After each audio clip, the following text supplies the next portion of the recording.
दोस्तों, क्या हुआ जब एक पहलवान से कुश्ती लड़ने के लिए एक जिन सामने आ गया। दोस्तों, पूरी कहानी जानने के लिए वीडियो में बने रहें। दोस्तों, अस्सलाम वालेकुम, नमस्कार। कैसे हो आप लोग? यह है आपका अपना चैनल हॉरर का नशा, जहां आपको सच्ची और डरावनी कहानियां सुनने को मिलती हैं। अगर आपको ऐसी कहानी अच्छी लगती है तो चैनल को सब्सक्राइब करें, वीडियो को लाइक करें, शेयर करें, साथ ही साथ बेल आइकन में दबा दें, जिससे मेरी हर आने वाली वीडियो की नोटिफिकेशन आप तक पहुंच सके। दोस्तों, ये कहानी यूपी के एक गांव की है। उस गांव में अब्दुल नाम का एक आदमी रहता था, जिसके पास काफ़ी ज़मीन थी और कई भैंसें भी थी, जिनसे उसे काफ़ी दूध मिल जाया करता था। अब्दुल की शादी को 7 साल हो चुके थे। शादी के 7 साल बाद उसके घर एक बच्चे ने जन्म लिया। उस बच्चे का नाम उसने रियाज रखा। अब्दुल अपने बेटे से बहुत प्यार करता था, पर रियाज बचपन से ही काफ़ी कमज़ोर था और बार बार बीमार हो जाया करता था। जब रियाज 12 साल का हो गया, तब अब्दुल ने रियाज को अपने एक पहलवान दोस्त के पास भेजना शुरू किया। वो सोचता था कि कुछ एक्सरसाइज वगैरह करके रियाज थोड़ा तगड़ा हो जाए। रियाज को अखाड़े में काफ़ी अच्छा लगने लगा और वो रोज़ 2-3 घंटे अखाड़े में ही गुजारने लगा। वो एक्सरसाइज के साथ साथ कुश्ती के भी दांव पेंच सीखने लगा। 7-8 साल लगातार अखाड़े में एक्सरसाइज करते रहने से रियाज काफ़ी ताकतवर हो गया और कुश्ती के दांव पेच में भी काफ़ी अच्छा हो गया। उसके अपने गांव में कोई भी ऐसा पहलवान नहीं बचा जिसे रियाज ने हराया ना हो। रियाज अपने साथ कुश्ती लड़ने वाले पहलवान को इतनी बुरी तरह उठा उठा कर फेंकता था कि कई पहलवानों के हाथ पैर तोड़ चुका था। उसकी इसी हरकत की वजह से कोई भी उसके साथ कुश्ती लड़ने को तैयार नहीं होता था।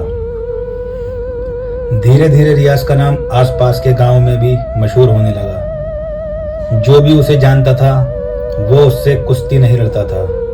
6 फुट हाइट और काफी तगड़ा शरीर, बड़ी बड़ी मूछें और रोबदार चेहरा, उसे देखते ही दूसरे पहलवान घबरा जाया करते थे। अब वो अपने गांव से काफी दूर दूर कुश्ती लड़ने जाने लगा। रियाज के साथ 5-6 आदमी हमेशा रहा करते थे, जो उसके खाने पीने का ध्यान रखा करते थे और कुश्ती के दौरान उसका हौसला बढ़ाया करते थे। रियाज के गांव वाले रियाज को बहुत पसंद करते थे, क्योंकि वो दूसरे गांव में जाकर अपने गांव का नाम रोशन करता रहा था। एक बार रियाज अपने साथियों के साथ किसी दूसरे गांव कुश्ती लड़ने जा रहा था। चलते चलते रास्ते में एक जंगल आया। उस जंगल को पार करने का रास्ता काफी तंग था, तो ये सभी लोग एक लाइन में आगे बढ़ रहे थे।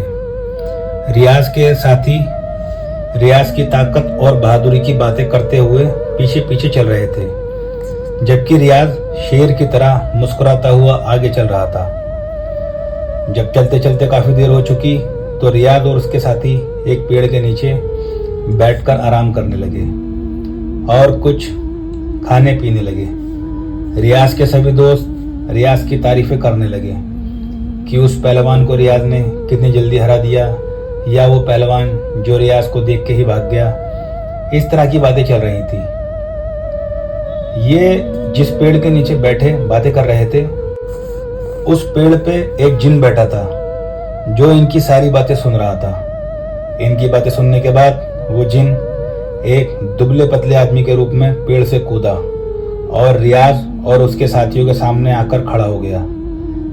रियाज के एक साथी ने पूछा, कौन है भाई तू? यहाँ जंगल में क्या कर रहा है? उसने अपने बारे में कुछ नहीं बताया और रियाज से बोला कि मैं तुझसे कुश्ती लड़ना चाहता हूँ। उसकी इस बात पर रियाज और उसके साथी हंसे और रियाज का एक साथी बोला, अबे तू जानता भी है तू किससे बातें कर रहा है?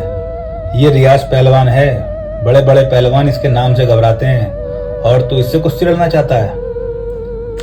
वो बोला, हाँ, मैं इसी से कुश्ती लड़ना चाहता हूँ। फिर रियाज का एक और साथी बोला, जा बेटे चला जा, लगता है तुझे अपनी हड्डियों से प्यार नहीं है, तेरे हाथ पैर टूट जाएंगे, चला जा यहाँ से।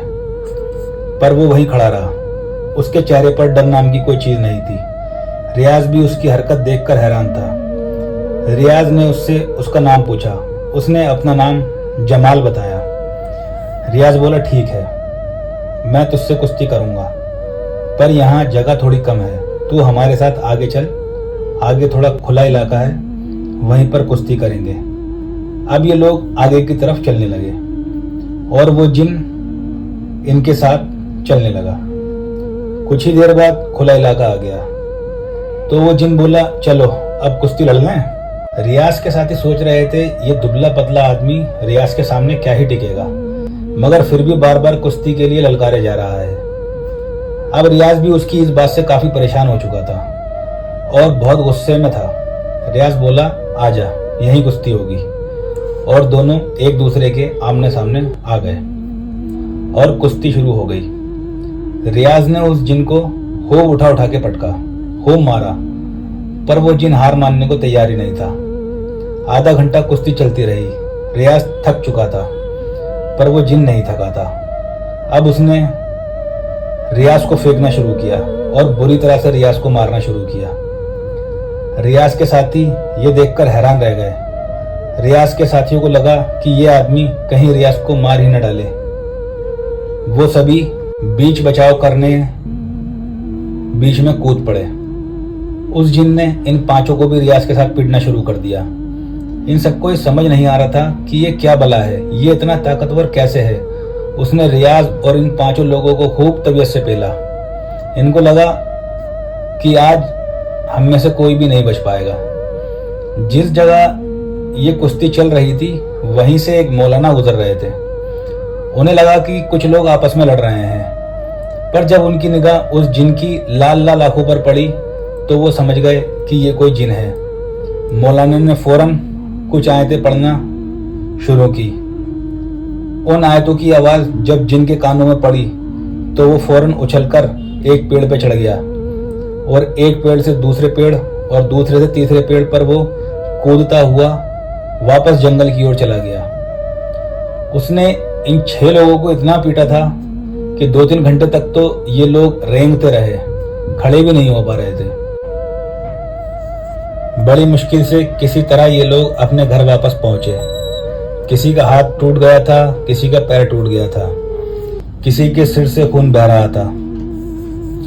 जब उस मौलाना ने उन्हें बताया कि वो जिन था तो ये लोग बुरी तरह डर गए और उस दिन के बाद रियाज ने कुश्ती लड़ना बंद कर दिया, क्योंकि उसको इतनी चोटें आई थी कि वो ठीक से चल भी नहीं पाता था। तो दोस्तों, ये थी आज की कहानी।